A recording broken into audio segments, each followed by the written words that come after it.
magandang araw po kahit hapon na. So punta muna tayo sa kay Tatay Gardo. Actually si Gab sana to ang mag-vlog. Kaso super busy po siya. Ang dami niyang ginagawa. So ako na lang po na lang natin habol. So medyo madilim-dilim na no, pero okay lang 'yan. So dito tayo, ang dami na mga dito. Ayan, yan yung update dito sa bakante pa dito, pero dito ang dami ng mga bahay, di ba? Yan kay Rhea Olarte, kay MK, yan yung mga kabahayan dito. Dito na tayo dumaan kasi medyo mataas na dyan, no? Baka may magbulaga sa atin.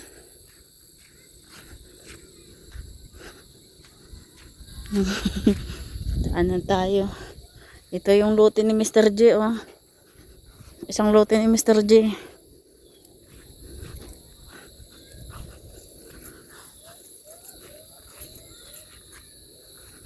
So dito na tayo mag-shortcut. Ay yun din na Tatay Gardo. Yan yung bahay niya.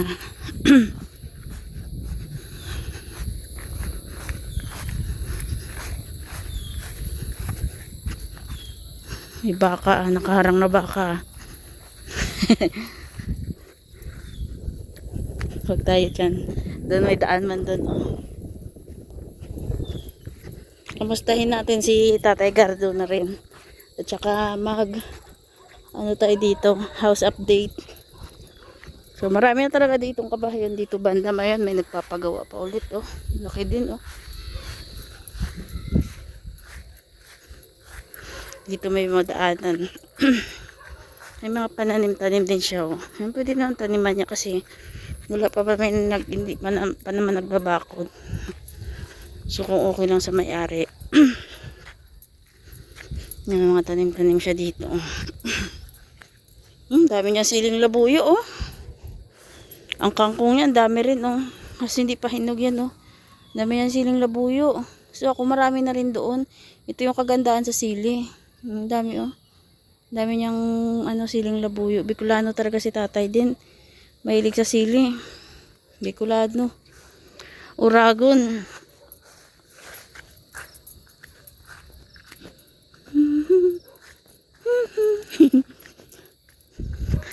Tay! Walang tao. Walang tao. Tay! Walang tao ata dito. Wala nga kasi hinarangan niya, oh. Wala siya. Wala si Tatay Gardo. Umalis ata sila ng asawa niya, pero andito yung bike ni mama ni Derek, oh. So wala siya. Wala siya dito. Ito yung gilid. Dito sa gilid niya, pwede pa man to din taniman paggapangan ng gulay, at least 'di ba na din may pangkain-kain, may upang ulam sila. Ganyan ang sabi, pag may itinanim, may uulamin. So wala pala. Paano kaya to? So ito, nahuli ko na. Andito pala si Tatay Gardo. Saan ka ba galing? Saan yung Napunta ko sa Danau. Sa Danau? Nagawa ka? Kala ko nag-Aurora ka. Hindi. So andito din si Nanay. Nakalimutan. Ito si Nanay Norma. Andito sila nagpipiknik yung mga bata, oh. So dito ko nahuli si Tatay Gardo. Galing kasi ako doon. Madami ka palang sili. Malami ka palang sili doon na tanim. Ano gusto mo pa ba magtanim ng ibang ng ibang mga gulay? Hindi, diligan mo lang yung sa akin diyan, no? Buhay man. Paipagapang lang sa bakod, nay. Sili, sili. Okay na yun, marami ka ng sili. Hindi mo na yun maulam kung puro sili yung itatanim mo. Yung naman, yung gulay, yung... Gusto niyo ba ng talong? Mayroon dyan kay Joey, oh. Hindi ko tanim, inaano ko, eh. Pero yan, namimigay talaga si Joey din. Hindi ba ba ito si Joey? Sabi niya, kung kailangan nyo, kuha lang kayo dyan. Basta kakainin lang. Ma'am Ilma, salamat po ha. Ito na, bigay ko ba kay nanay na? I-remit na natin. Bigay mo siya akin malaki. Sa kanya yung malaki. Ikaw na bala. Ibigay ka magbigay para baka may alam. Maraming salamat po, Malima. Ayan si Tita Elma kasi nga naglinis siya doon sa harap. Pupunta ko itong konti pa. Update sana ako doon sa bahay mo. Magmamarite sana ako doon. Mag-house tour ako. Papasukin ko sana yung kwarto mo. Baka may chicks ka ay. Wala. So, Tasagado ko daw. kaya pa. Magapas na.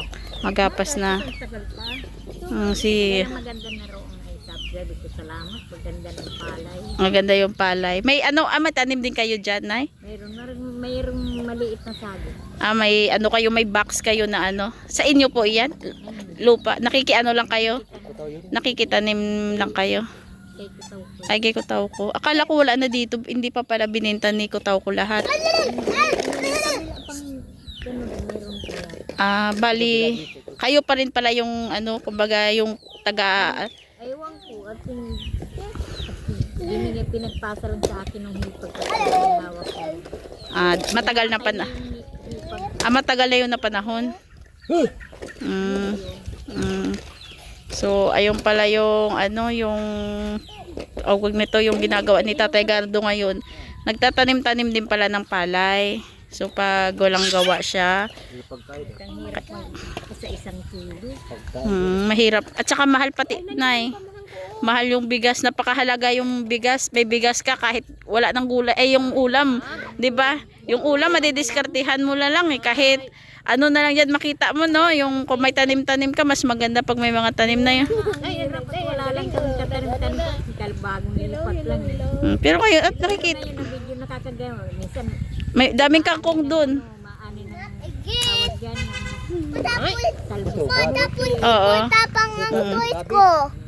Kangkong. May kangkong, maraming kangkong dun, no? Kaya lang paano kayo ng dahon, nagbutas-butas. Sa amin kasi, yung mas inaano namin, yung kumbaga yung katawan, hindi yung dahon.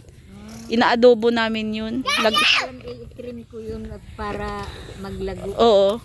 Mas ganun. Siguro sa sobrang init kasi buto lang. So, ano yung binili sa online din, Tay? So, kung gusto mo, request ka ko na nung gusto mo itanim, orderan kita online. Orderan kita ng mga buto na pangtanim mo. Anong gusto mo bang itanim? Ay! Hindi naman kailangan ng marami. Paunti-unti lang gusto nyo ng unti-unti kasi maliit lang, no? Basta mahalaga, parang sari-sari, no? Doon sa gilid, nakita ko. Patigas na na tawag dyan. Okra, oo. Malaki na ganyan nakataas. Ako may tanim ako sa likod, tingnan mo doon, Tay. Yung tanim ko doon, marami akong okra doon. Ay, may okra ako doon, may pipino. Yung pipino hindi pa nagapang. Ilan pilaso na nakuha ko. Yun yung tanim ko doon ngayon, pero hindi pa siya pagapang pa lang. Pagapang pa lang. So yun yun. Bunga. Napul-pul ko na matay. Baka wala, hindi nadiligan. Mainit. Mainit kasi ngayon, no? Ngayong taon, no? Di tulad nung isang taon na puro ulan, no? Ngayon, grabe yung init. Say, come here, Say! So, ayan po. Hanggang dito na yung vlog natin. So, kung gusto mo magtanim, sabihin mo lang, anuhan kita, bibigyan kita ng buto kung anong gusto mong buto na itatanim mo.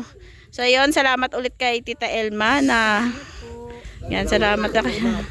Minsan lang kita. Ayun, napakabait at saka napakasipag na mama ni Direk. Saka yun si Tatay Gardo. So, ayun, Tita Elma, salamat po sa iyo lagi. Sa mga binibigay mo po na blessing, hindi lang po sa amin, marami po kami, alam ko po na marami po kami, kaya thank you po sa iyo, Tita Elma. Yung ko lang sa iyo, yung maging healthy ka lagi. Ayun, bye bye po, maraming salamat sa inyong lahat din po. Bye bye po.